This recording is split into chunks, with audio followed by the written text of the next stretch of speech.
Every moment in your life where you felt unhappy was a comparison in your head, event minus expectations. If life meets or beats expectations, you're happy. If life misses your expectations, you're unhappy. Somehow, I found an engineering approach to happiness. You may have seen the equation in the video, and it really worked.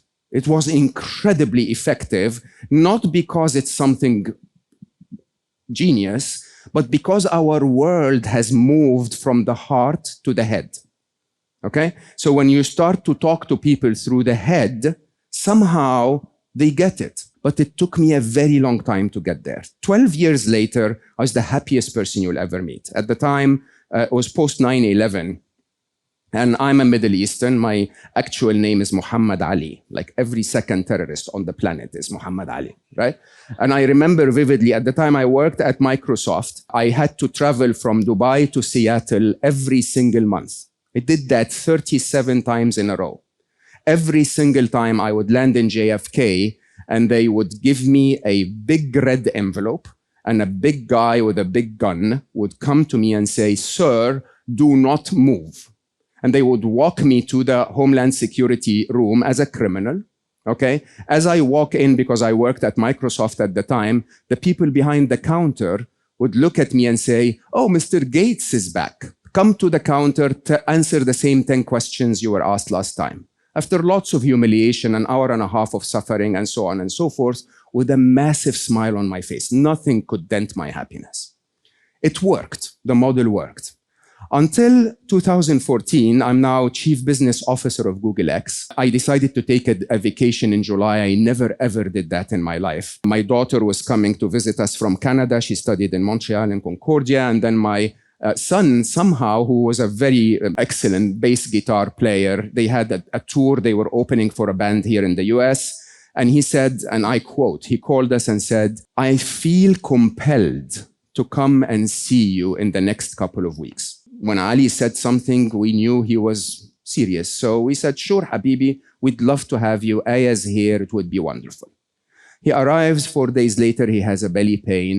He goes to a hospital. They diagnose him with an inflamed appendix, which is really, really the simplest surgical procedure known to humanity. And somehow the surgeon does 5 mistakes in a row. Every single one of them is preventable. Every single one of them is fixable. But when you do 5 and you fix them wrong, 4 hours later, Ali was gone. I must have spoken about this probably thousands of times, and it hurts. It's the most painful thing, I believe, that a human could ever feel. Losing a child is very, very, very, very unlike our nature as humans. And yet somehow, 4 days after Ali died, I decided I needed to do something. My daughter walked in and she said, "Papa, Ali had a dream." He only told her his dream. And his dream was that he was going to be everywhere and part of everyone. Later, I understood, by the way, that in some spiritual teachings, everywhere and part of everyone is the definition of death. He said that I felt so good that I didn't want to go back to my body. Now, remember, at the time, I'm Chief Business Officer of Google X. Before that, I was Vice President of Google. I opened half of Google's offices globally and reached 4 billion people with the internet. And so I heard this. She said, "Everywhere and part of everyone." In my blurry mind of the pain of a father losing his child, I heard it as if Ali was saying, "Here is your quota.